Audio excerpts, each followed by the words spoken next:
భద్రాచలం శ్రీ సీతారామచంద్ర స్వామి వారి సన్నిధిలో శ్రీరామ పునర్వసు దీక్ష విరమణ కార్యక్రమం జరిగింది.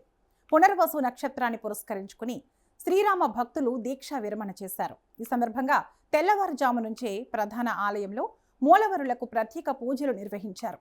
బేడ మండపంలో కళ్యాణమూర్తుల వద్ద శ్రీరామ పాదుకలను ఉంచి అర్చకులు ప్రత్యేక పూజలు చేయగా దీక్ష విరమణ చేయనున్న సుమారు 200 మంది స్వాములు కూడా పాల్గొన్నారు.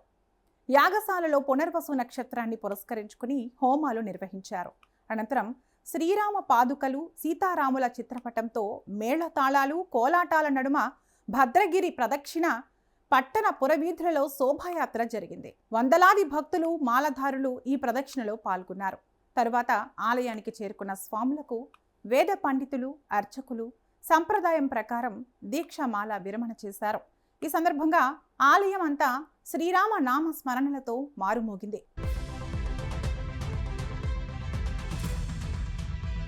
సకల అరిష్టాలను తొలగించి సర్వాభీష్టాలను ప్రసాదించే శ్రీరామ పునర్వసు దీక్షను అధిక శాతం మంది భక్తులు స్వీకరిస్తారు.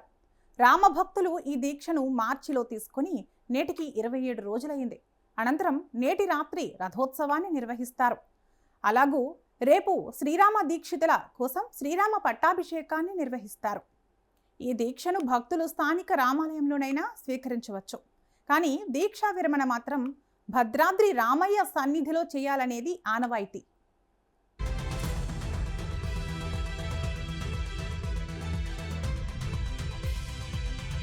ఏడు రోజుల పాటు కేవలం ఒక్క పూట మాత్రమే ఆహారం తీసుకోవడం, నేలపై నిద్రించడం, నిరంతరం శ్రీరామ నామస్మరణ చేయడం ఈ దీక్షలో ముఖ్యం. దీక్ష విరమణ సమయంలో భక్తులు తమ ఇరుముడిలో బియ్యం, కందిపప్పు, కొబ్బరికాయలు, బెల్లం, స్వామివారికి సమర్పించే పట్టు వస్త్రాలను తీసుకువెళ్తారు. భద్రాద్రిలో గిరి ప్రదక్షిణ, చందన గోష్ఠి అత్యంత పవిత్రమైనవిగా భావిస్తారు. ఉత్సవాల సమయంలో భక్తుల రద్దీ ఎక్కువగా ఉంటుంది. కాబట్టి ఆలయ అధికారిక వెబ్సైట్ ద్వారా దర్శన టికెట్లు, వసతిని ముందుగానే బుక్ చేసుకోవడం మంచిది.